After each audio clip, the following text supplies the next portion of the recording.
remind me why you don't buy the plastic clips to clip the sides of your green screen? I have them. I just don't have enough of them. Oh, that's right. Well, maybe your Slicer Santa will buy some. Oh my gosh, I'd be so sad. here's like chip clips, basically. No, chip clips would be too narrow. I could see a situation they'd work. But I would like it because as gifts go, and again, I'm not saying I'm your Slicer Santa. I'm saying as gifts go, this is a situation, this is a need that you have that is so small, but it's like, oh my God, this person listened to me just say this thing. Oh, I need to get clips. And they noticed it, they remembered it, and they bought it. I think that would be awesome. Like, oh yeah, I would much prefer you to buy me Cyberpunk. That's over the limit, friend. That's true. What is your opinion on gifts that are like, oh, like this is something expensive, but I've got a hookup, or I know of a way to get it cheaper, so I can get you a fancy thing, but I'm getting it for almost nothing? Do I know that you can get it for almost nothing? Well, I mean, maybe. Let's say maybe. Let's hear both answers. Because I feel like that would sway the conversation, right? If, like, for example, if I got somebody Xbox Game Pass Ultimate for a year for regular retail, that can be quite expensive. But they know right, that's about $170. Right, they know I work for Xbox or work with Microsoft, so they know to a degree there's a discount. But the thought is still there. The thought is, hey, I'm actually, saving you the cost. If I can lower the cost for myself, I mean, when it comes to like hookups and discounts and somebody utilizing their hookups and discounts, I don't think that really matters, because at the end of the day, I'm still giving you the thing that you need, and I'm saving money. And and you as the recipient realize, oh, he got me the thing that I need, I'm not getting anything taken away from me, and he saved money as well too. Cool. It's almost a win-win-win. It would be even awesomer if everything was free and it wouldn't cost anything to anybody, but that's not how the world works. Right. I mean, can you imagine like Black Friday or Christmas morning? It's like, oh my God, I got the thing that I wanted. Like, yeah, and I got it on sale. You got it on sale? You didn't pay full price? You kidding me? No. You suck. I thought you cared about me to pay full price, right? Like, that's not a conversation you want to have. No, I just wanted to make sure that there wasn't like a thing, because I know a few people have been like, oh yeah, we'll buy this and we know we can get it cheaper, and it's like, but are people gonna be okay with that? So yeah, I don't think it really matters. Like, if it's something that is like the price of it is very known, like a video game, for example, we know Cyberpunk is $60, and the only real way that you can get it cheaper is to buy it off of those weird gray market websites that resell those game codes. Or if you work for a retailer and the retailer has a employee discount, like, hey, you have to deal with working for that retailer every single day, so who am I to tell you not to take advantage of your discount? all right, fair enough. I like that rationale. You have to deal with it, so who am I to tell you not to use your discount? Right. I like that rationale for sure.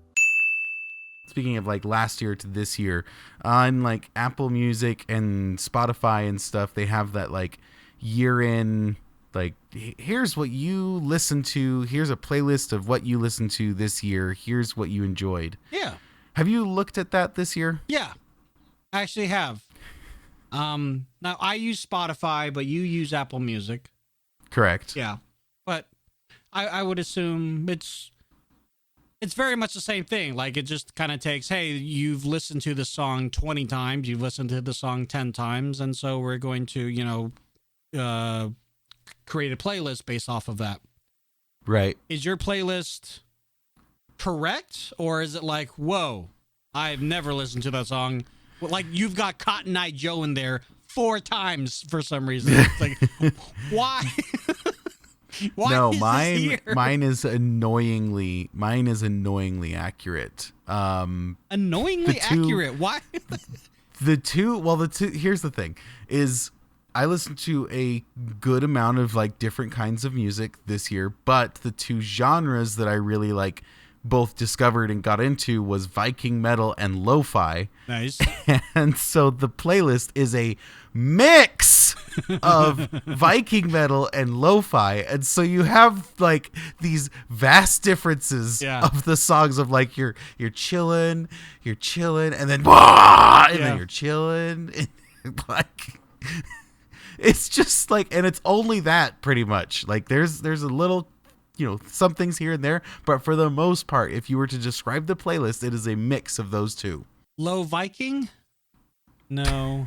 It's not a good mix, okay? Viking It doesn't flow. It doesn't flow, okay? I also. So I'm wondering what's in your playlist because it was Yeah, no, you and I, that's one thing that brought you and I together, like as friends, is that we are very much in tune, pun intended, with each other's musical taste. And so my playlist, while it's not specifically Viking metal, it's lo-fi because I use lo-fi for my streams. That's what you're listening to when I'm streaming, I'm playing Apex and COD. But then also just kind of the overall genre of metal, metalcore, thrash metal, death metal, grindcore, stuff like that. So it's like la la la la la la la la la la la la la la la. So, definitely very kind of weird. And then because my daughter also has started coming up with her own music that she likes to listen to, and I want to support that, and so she's like, hey, put on this song. And so it's been a lot of Billie Eilish, and I've talked about my opinion on Billie Eilish on this show before. I won't bring it up again, but I will say this: she's grown on me. There you go. Yeah, it's one of those, like, you listen to it enough, it's like, all right, I'm tapping my foot, so clearly something in my cerebellum's like, I'm obviously not hating it. Right, I'm not exactly. hating life. Yeah, no, actually, it's Aurelia said this yesterday about a band called Grandson. She's like, I'm not mad about it. And her son's like, I don't like it, but I don't hate it. it. I mean, I like it. I don't not like it. I could listen to this. So that's how I feel about Billie Eilish now. I'm not mad. Oh dear. Yeah, no, I just thought it was funny. And I found out like 2 nights ago, scrolling through, I found like, here's the replay 2020, but here's also replay 19, 18, 17, 16, and 15. Oh. And I'm like, oh.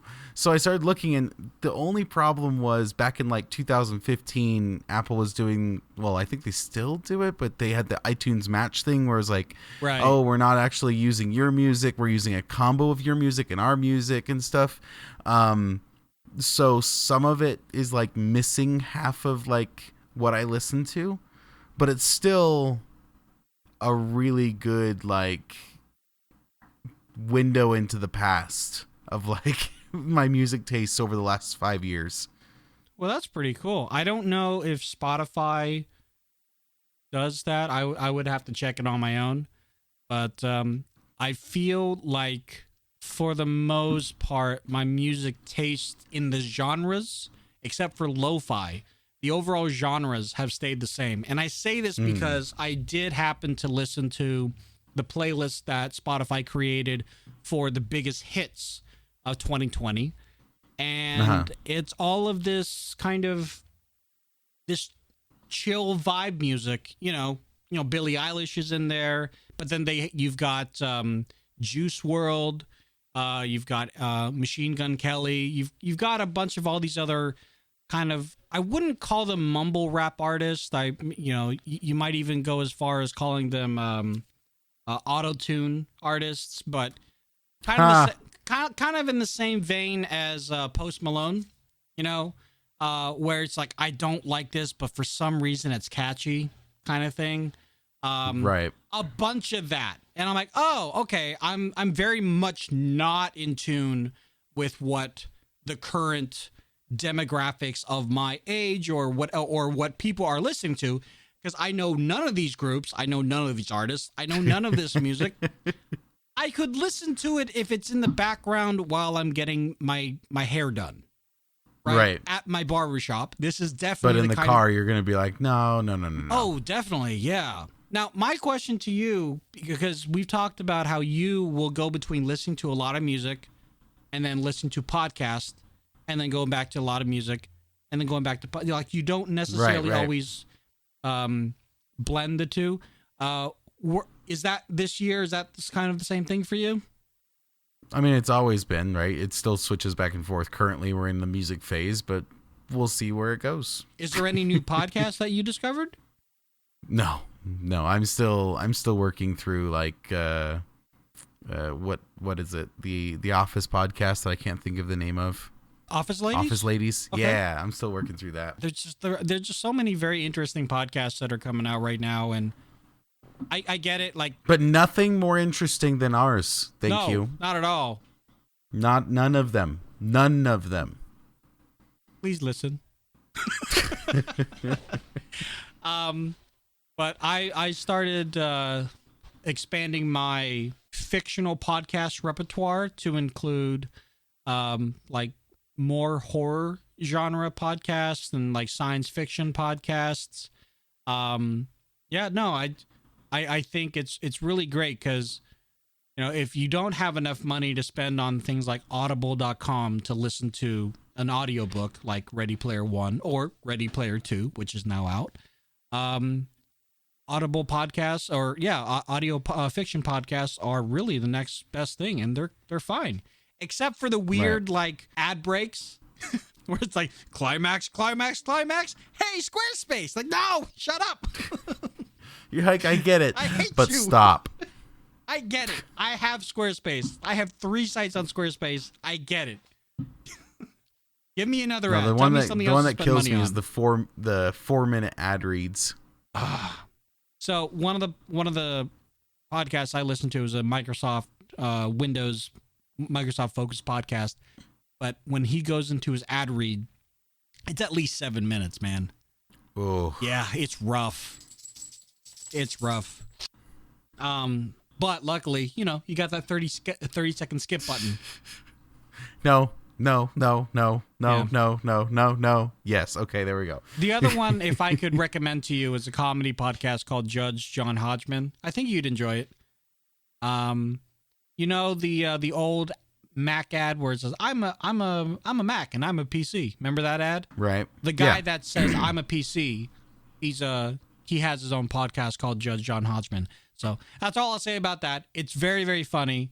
And I recommend that you and Maddie listen to it because there's a lot of marital disputes that I think all of us can relate to once in a while. Okay. Yeah. All right. I'll keep that in mind. If you could read somebody's email but not get caught, whose email? That's like reading minds. I mean, dead or alive. My first reaction is, I want to get the most bang for buck benefit out of this. So it'd be like reading very high up people in some tech company to see what's coming out next, to see if it's worth investing into their like stocks or something like. Oh, that's a good point. Yeah, I never thought about that. I thought more of corporate espionage, but yeah, no. Yeah, no, I'm looking for personal gain here without hurting anyone. So yeah, it's going to be trying to figure out what something is, what one company is doing to come out with, and then deciding, it's worth investing in that company. Yeah, so for me, I'm big on history, and so as I said, this game will apply to people whether they're dead or alive. Right. So for me, I actually would like to check the emails of a certain man by the name of Julius Caesar. And like if he had email back then. Okay, I was gonna say, I'm like, yeah, so he again, didn't. In this hypothetical where email is just a thing, just like birds and flowers, and it's been here since time immemorial. I like to see what his emails are and what caused, how he grew an empire to what it was that we recognized. Oh my God, that is an empire. The Roman Empire is amazing. It's vast. It's everywhere. All roads lead to Rome. He definitely was one of the emperors that really got the ball rolling on that. But also with that, like, what kind of political intrigue were set in? What kind of like backdoor dealings did he have? Just to kind of see. There's no personal gain that I'm getting from it, but I just have always had these questions, and kind of to what you're saying, like reading people's mind.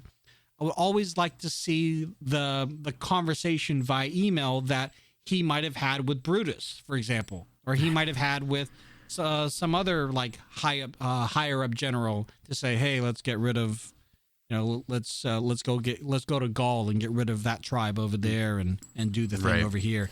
I just find that very interesting. I feel like though you've changed the rules. Like you're saying, oh, you can read the email of someone, but now it's like, oh, you can read the email, and even if they didn't have email, well, now all of a sudden they do. No, so I'm going to challenge you and to answer the question. I said dead or alive to any point in time. You said dead or alive. I don't think you said any point in time. Or, well, I guess maybe I misinterpreted that. Yeah, that's on you. I could read the email of, the first people who had email, who, whether or not they're dead, like, I could do that. But no, I'm going to challenge you to answer the question with people who would genuinely have email and, like, have an inbox that you could read, whether alive or dead. Well, in that case, I have to get out of my historical brain that is very highfalutin and ever growing to increase my calm down. Knowledge. Calm down. God, who would I want to read that is dead but had email? Or alive. All right. Well, then yes, if we are going more modern, I think that kind of forces a little bit of self-preservation and forces a little bit of, okay, what can I get out of this?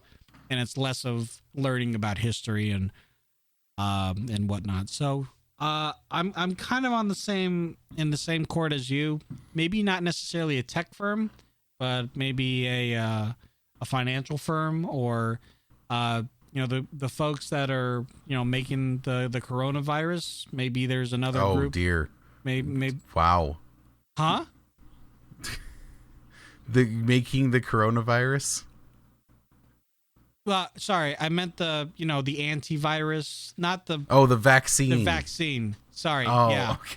I apologize. I'm like, no, we're not going down the conspiracy theorist. We're not going down the conspiracy rabbit hole. No, making the vaccine against COVID-19. I'd like to maybe find a smaller firm or a smaller research group that might be coming up with something that is a little bit more effective. Because right now we've got 2 vaccines, one of which requires you to take 2 doses, and the other one, I don't think there's 2. There's just 1. There's Moderna and there's Pfizer. So maybe a third one would come up out of the woodworks, and I would be able to see the emails of the third one and see like where they are in the progress of getting FDA approved, their testing rounds and yada, yada, yada. And then boom, I invest in the company, and then they go public and they go, wow. Oh my God, you guys are so much better than Pfizer. Who knew that they were going to blow up? I knew. So that's where I'm looking. All right, fair enough. I saw a question on Reddit the other day, and I thought it was fantastic. So I'm going to ask you it, which is, what is the most, let's see what it says. What is the most you'll understand it when you're older thing? The most you'll understand it when you're older. Haven't we done this? I don't think so. I think something close, but I nothing. feel like we've done this. But in any event, answers can change, right? This is an organic show.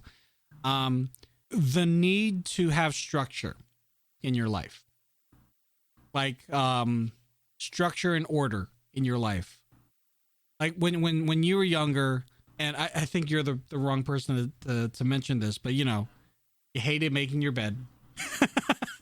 But you also, you know, like your mother would say, you know, go clean your clothes, go hang them, clean up your room, you know, do these certain things on a certain date every other day, or, you know, those particular chores that you just hated doing. Can I make a confession? Yes. I didn't wash my clothes until I was 16. Oh, you lucky son of a bee. No, I actually like regret that. Like that was not by choice, and that was not. What do you mean it wasn't like, by choice? What do you mean it wasn't by choice? It didn't cross my mind. I never was told. I never had it. No. That's okay. So that's what I mean. What do you mean?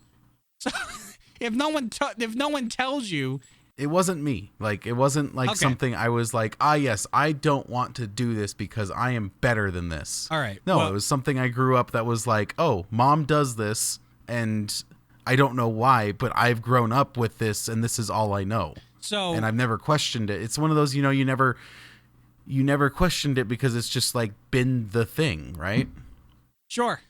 And I think as a parent of someone, as a kid who is learning how to do things on her own, for me, letting go of doing certain things can be quite difficult because it becomes part of my routine. Like, I'm going to make you breakfast, or in this case, I'm going to make you lunch. I'm going to get you signed into the computer so you can go to school. But more recently, Aurelia and myself, we were talking, and I was saying, yeah, I have to do this and I have to do that. And Aurelia is like, why do you have to do it? Just have her do it. Like, yeah, but she might screw it up. Let her screw it up. She's got to learn somehow. Oh, yeah, she's got to learn somehow.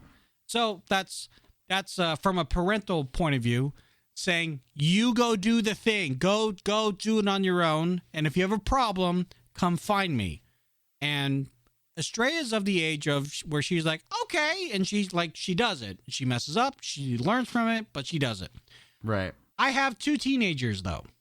One teenager, he's kind of gotten over the whole angsty, I'm not going to do it because you're telling me to. And as far as I'm aware, because he no longer lives with me, but as far as I'm aware, it gets done with little to no kind of pushback. Little bit of pushback, but not a huge amount of pushback. Right. Every now and then, depending on the mood and stuff, you're going through things. You're going through a phase. However, the other teenager, very much of a pushback and very much of the question, why? Clean your room. Why? Do the dishes. Why? Do the yard. Why? And so what I try to do is I try to live by example. So I do my best to keep my areas clean, right? So when you come into my office, it's as pristine as humanly possible, minus some of the wires. We've had this conversation, but it's pretty clean, and it's like, this is a nice place to work. It's not smelly.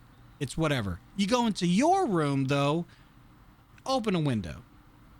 Put your dishes away. Why? And it's those things.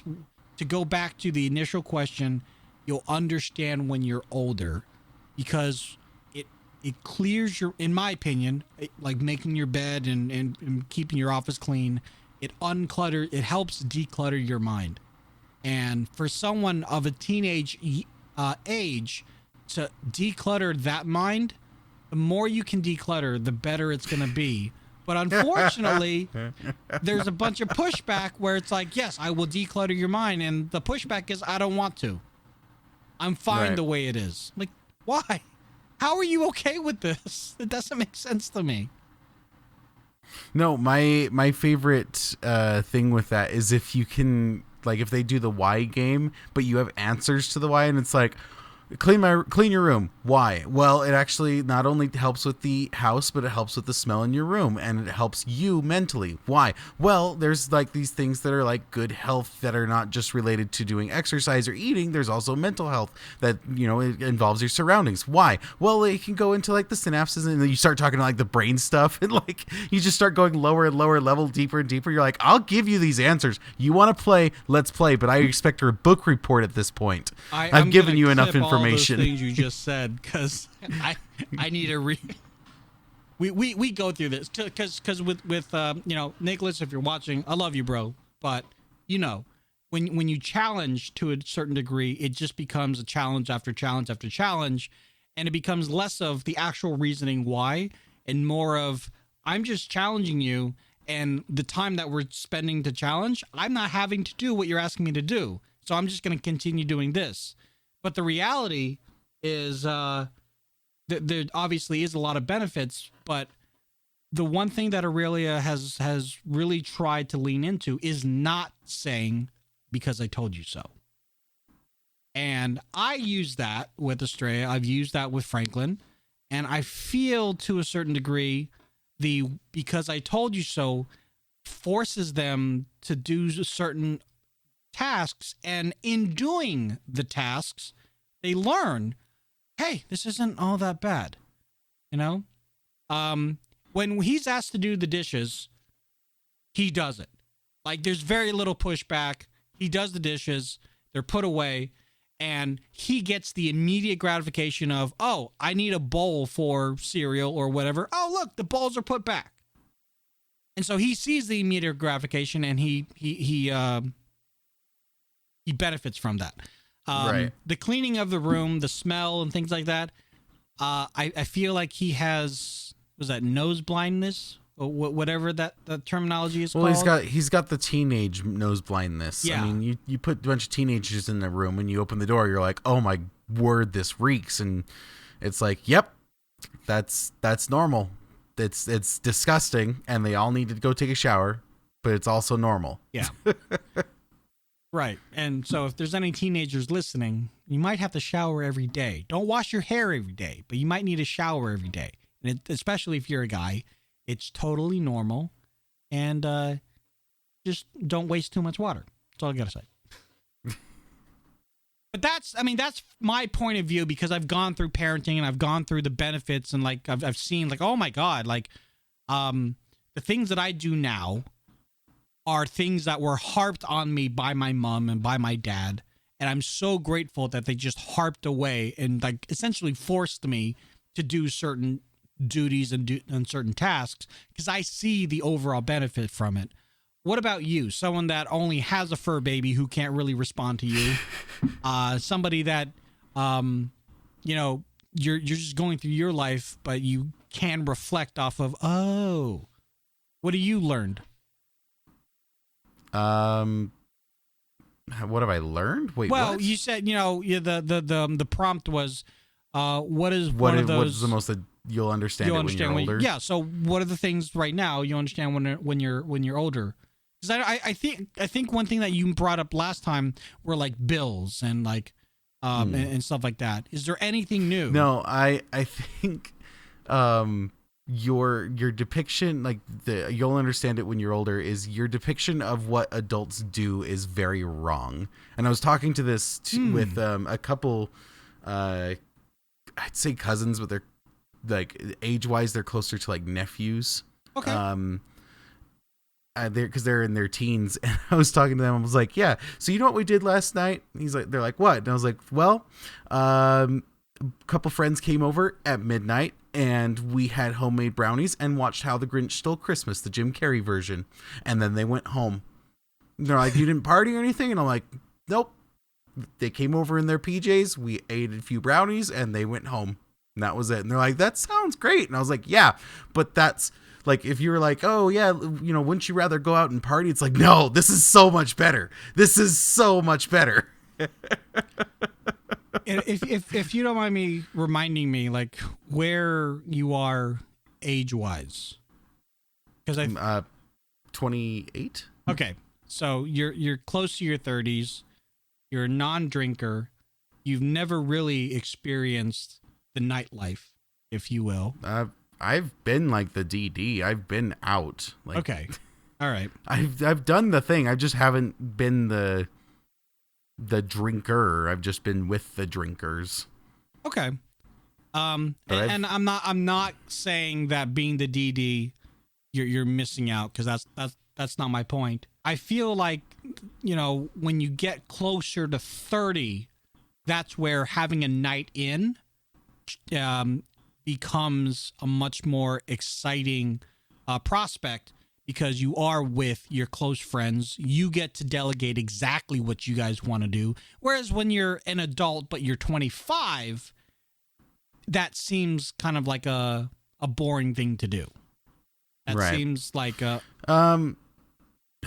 I almost agree with that, but I have to, like, even when I was like 22, I was still like, yeah, night in sounds so much better. So, when I was 22, a night in sounded like a terrible thing. So that's where you and I definitely differ. But I will agree with you that when as you get older, where we find joy is, and especially being in COVID time that we're in right now, we do find joy in hanging out with our loved ones and our friends, because it is such an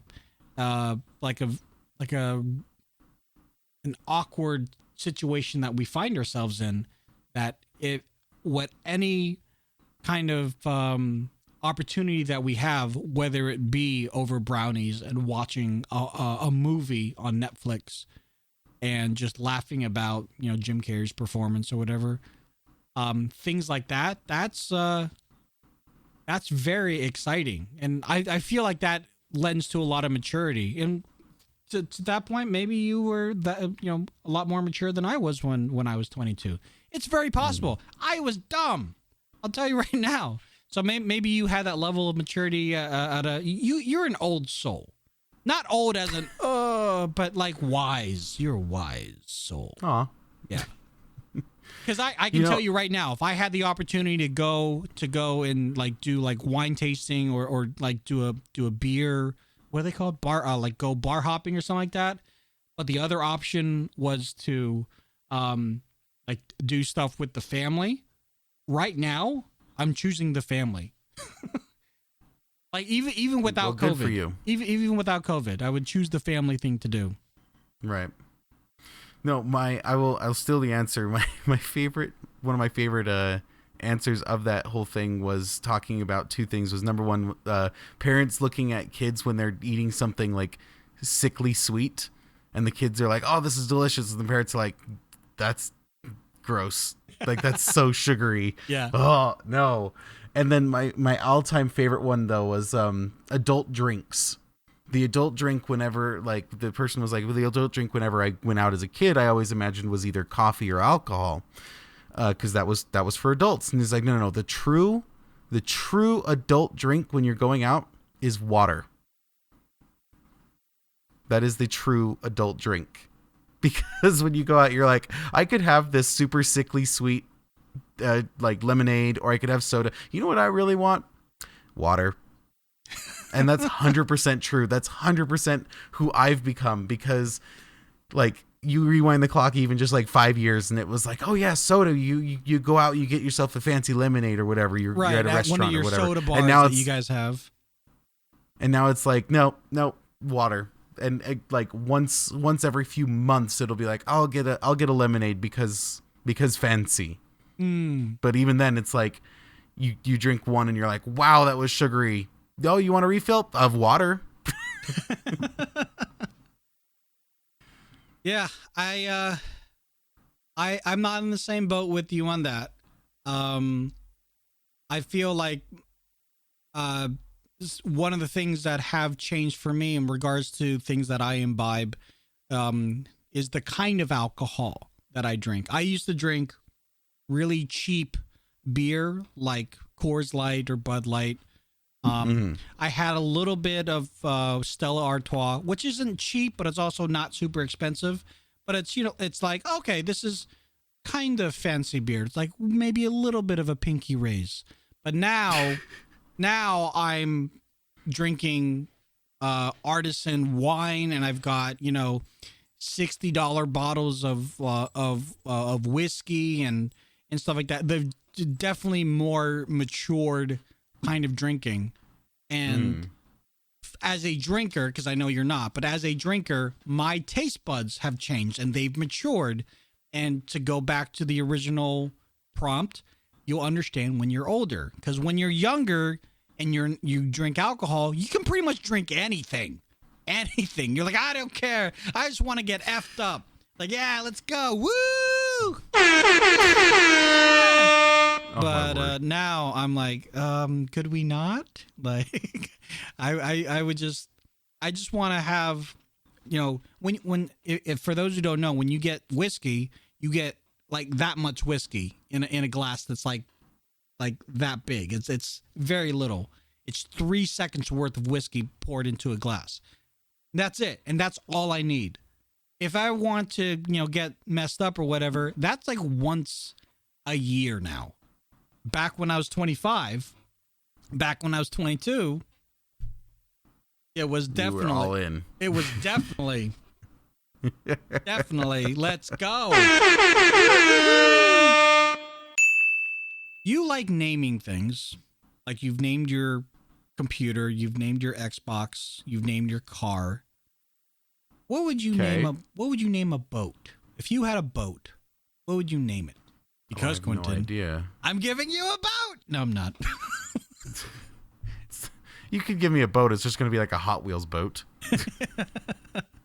Like, here you go. Here, take it. It'll be in the mail. It's right here. I have no idea.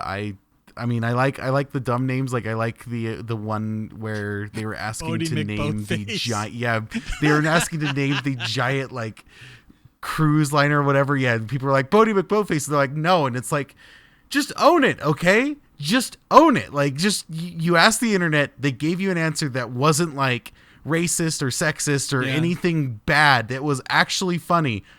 Own it. Did you see what they did instead? No, what did they end up with? So they ended up naming it the I don't know if it's HMS, but they ended up naming it the Attenborough after David Attenborough, because it's a research vessel. But the little like submarine that is attached to it is Bodie McBoatface. So they met. Like they met. I think when I read the responses of the internet, of course, there were people that were very upset about it, but the other people that kind of knew that were more level-headed, that they knew like this is never going to come to fruition. The fact that they actually named something Bodie McBoatface was like, okay, thank you for throwing us a bone. I appreciate it. Okay. Yeah, yeah. Still, it's kind of like one of those like, yes, but also like you did this to yourself. Like, this is more meeting in your middle than my middle. This is not a middle. And we should call it Neville. Like, oh, that's terrible. No, I honestly don't know what I'd name a boat. What about you? I as much of a Star Wars fan that I am, one of my favorite ships in science fiction has there's two of them. One is the TARDIS from Doctor Who. It's so I would name it TARDIS after that, possibly. Or for Star Trek fans, I would name it the Excelsior. And for those who don't know, if you've ever watched Star Trek VI: The Undiscovered Country, the ship that Sulu had was an Excelsior class ship. So that's one of my favorite like spaceships in science fiction, and so I would probably name it the Excelsior. If I had to be funny,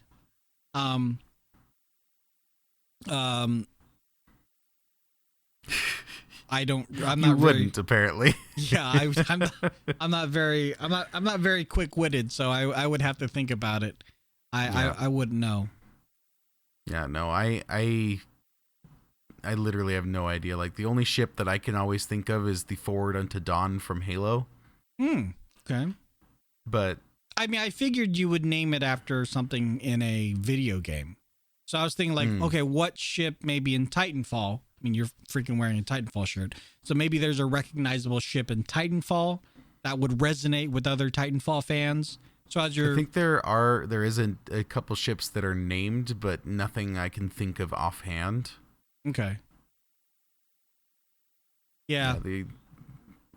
I think the only ship, well, I guess I can think of, what is that one called? No, I can't think of offhand what that one's called. The one from Mass Effect. I think it starts with an N. No idea. Oh my word, what's the ship called? Oh, that's gonna bug me now. The Nebuchadnezzar. No, that's from Matrix. No, I can't think of anything. All right. Well, then I'm choosing the name of your ship. Nope. And the name of your boat. We'll go with Forward Unto Dawn. We'll go with Forward Unto Dawn. Is Neville. What? Why? Because all the Nevilles that I know in real life, which are 3, and the one Neville in the movies of Harry Potter are dorky. And you're kind of dorky. You're a lovable dork. Okay. Okay. I'm actually looking. I'll fully admit I'm looking it up. Of like, what's the name of that ship anyway? Talking about Nebuchadnezzar in the Matrix. Matrix 4. Normandy. Normandy. The Normandy. Okay. So the Matrix 4 is coming out. We know this in 2021. That's cool. As well as finally Wonder Woman 1984 is coming out on Christmas Day. But because this of this Christmas? Yeah. Mm-hmm. But because theaters are like, not open, the WB, Warner Brothers, has decided to release all of their new releases of 2021 and late 2020 onto HBO Max. So you're paying, I want to say $15 to $20 a month. I forget what it is. But for that monthly rate, you get everything that HBO Max offers and the new releases from Warner Brothers. What are your thoughts on that? Do you think that's my first reaction is I have HBO Max because of my it comes with my cell phone plan. Oh yeah. But I've never logged in. So I don't know what they've got. You've got HBO Max. I'm like, okay. Okay. Thank you. I guess. Thanks. Well, you could watch Game of Thrones. No. Wait, do you want to give it? No. No, but if you give it a try, you'll see that. Nope, I really don't care. I'm sorry. Look me in the eyes. Look. I don't care. So with that, as I mentioned, 85, Wonder Woman, Matrix 4, and whatever other movies coming out of Warner Brothers in 2021. Does that I'm make actually signing in right now to see what they got. I was gonna say, like, does that make you like want to watch the movies, or did you have any intention on watching those movies in the theater, or were you gonna be like me and say, oh well, sucks to suck, I'm just gonna wait for them to come to just normal streaming like Netflix or Amazon Prime Video or well, if it was a movie that I didn't have a subscription already to, I'd probably just wait. Like, I cannot think of a movie at the moment unless it was Star Wars, which I already have a subscription to Disney Plus. But other than Star Wars, I can't think of a movie where I'm like, man, I really want to have that subscription. Like, even if it was a Marvel movie and they're like, oh yeah, we're gonna release it on what's that one? CBS All Access, CBS All Access, yeah. Mm-hmm. Okay, sure. yeah. I'd still be like, no. Okay. Yeah, maybe I'll bum it off of someone. So, I mean, these streaming services are not contracts. So you could arguably Get a subscribe, month, watch it, and then unsubscribe. Would you go through that trouble though? Because I know people who do, and I know more people who don't. There are people who do. I think it would matter, and because honestly, I think about what I would do, and the answer is, it would matter whether they had it set up to like. There's two types of subscriptions that I've seen. If I sign up for your subscription service and I say, okay, but I want to turn off auto renew. I want to cancel, as it were, for you gave me 3 months free. Cool, I'm gonna cancel, and I will reevaluate in 3 months. If I love your service, I will cancel. But if it's a service that's like, oh, if you cancel the auto renewal now, we cancel your service now and kill off everything that you have all the time. No, not gonna bother with it. Apple TV does that. Oh, well, screw Apple TV. That can go suck eggs. They took away my peanuts. Wait, I hate them for that. Isn't that their original content? And they, what? Charles Schultz Peanuts? Charlie Brown? No. Yes, I know what you're talking about, but I'm saying like they had like a only on Apple TV content of that, right? Yeah, that's the only place that you can stream it. Oh, maybe we're talking about something else, but when Apple TV first released, I swear they had a Peanuts content that they were like super proud of. Yeah, all the Peanuts content. Charlie Brown does Christmas, Thanksgiving. Oh, like it wasn't just like a new episode or something. It was like all ones. their old stuff, but it's all gone ones. now? No, you can only watch it through them. Right, but you said they took it away. No, what do you mean by that? They took it away from being able to get it elsewhere. Okay. Yeah. Like before, the content was due to licensing, you were able to watch it on a number of different services. Now those services took it. And I get it. I mean, like if you look at Friends or you look at, our favorite show, The Office, those contracts are ending or have ended, so you have to sign up for the other thing. I get it, but it's I'm in a situation right now where I have a daughter who's of the age that would really, really enjoy Charlie Brown, and I don't know if I want to sign up for Apple TV Plus or whatever it's called, just to show her Charlie Brown. And so, didn't you get a free year with your phone? Yeah, but I still have to sign up. Does that make sense? Like I still have to go through the process of redeeming it and going. It's a year, Tony. I'm not gonna feel bad here. If it was like a month, I'd give it to you. But it's a year, dude. All right. Sign it up and set a reminder for a year to cancel it. All right. 11 months. I mean, if we're talking about, signing up for things where you get a benefit out of it, I signed up for Google Stadia or Google Stadia. Google's no, it's Stadia. They say it in the ads. Stadia. Okay. Well, I've said Stadia, but I've had people correct me and say Stadia. They say it in their ads. They're like Google Stadia. Like unless their ads themselves are being mispronounced. No, it's Stadia. Well, I've got this, and it's kind of hard to see because I'm washed out. It's a controller. I can see the. It's the Stadia Premier Edition. So it comes with the Stadia controller and also a Google Chromecast Ultra. This is worth $100, and they sent it to me for free for signing up for Stadia Pro. But the first month is also free. So. I didn't even pay for shipping for that. So I ordered that, sign up for Stadia Pro, canceled Stadia Pro, and this still showed up in the mail. So I don't know what to do with this. I haven't opened it. I might even do a giveaway of it on this channel. Go check it out, twitch.tv/LazyTechTV. LazyTech Tony. Both. Do both. Yeah, I am all for, if it's easy to sign up and easy to cancel, I'm all for that. But if it's there's so many hoops that you have to go through regarding canceling, like what you're saying that Apple does, then that might make me not want to even sign up for Apple TV if I have to go through all those hoops.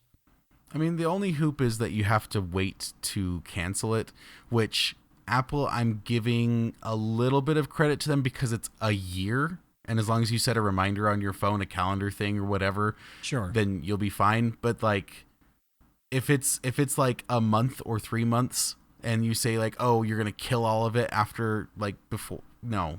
All right. Not going to bother. But a year, I'm kind of like, okay, that's a long time. Sure. All right. Well, I think we can all agree that with regards to the movies coming out on HBO Max, I think the one issue that I have with that is income for the studios is not going to be the same. Because, in years past, when they say, yeah, it was a blockbuster movie, they made X amount on opening weekend, they don't have that anymore. They don't have any way of measuring that anymore, because like even if they have 7 million people that have signed up with HBO Max, how are they going to report divvying up the income that the movies would make? I mean, they have to do it anyways. I mean, granted, they're going to be able to see how many people watch the movie, and then also they're going to be able to see the retention and the churn of the next month of, how many people stuck around. Clearly is not going to be the same. Clearly, it's no, it's not going to be the same, but it's going to be a situation of like making the most of a bad situation. Yeah, and that was my other point. Like there's only so much that we can do, and I feel like this was the next best thing, but people need to stop being angry at like the studios that make the movie, because people on Twitter are getting mad at this. Sorry? I haven't heard about people getting angry, so continue, please. Yeah, so people are getting angry at like the studio that made Wonder Woman. Like, oh, how could you do this? Like, hey, bro, I woke up and I got this email saying we're not putting your movie in all theaters. We're gonna stream it. We're not even gonna do a pay-per-view. We're gonna stream it. If you did a pay-per-view, I would even be more in favor of that to a degree, because then that would really find those people that want to watch that movie. Now watching Wonder Woman, it's going to be like, oh, I guess it's on. Oh, we have a subscription? Okay, yeah, sure, why not? But it's, I don't know if it's going to reach as many people. I don't know. It probably isn't, and that's the way things are right now. Like, this is kind of my deal with it side that's kind of like, you know what? We're all kind of figuring this out. Shut up. Hey guys, thanks a lot for watching and or listening. If you want, you can find us on Instagram under the Still Recording Podcast. Otherwise, if you want to follow us individually, Quinnton, where can people do that? On Instagram and Xbox at Firewall. Yeah, as for me, guys, you can find me at those places under Lazy Tectoning. We also have a Discord server, so go check that out on the link in the description down below. We're also on Facebook. And if you have any questions or comments, you can leave that in the comment section down below. Leave us a message. Please leave us a review if you can on Apple, iTunes, podcast, whatever it's called. It really does help us. And we will see you guys in the next one. Take care. Bye, guys. Hi.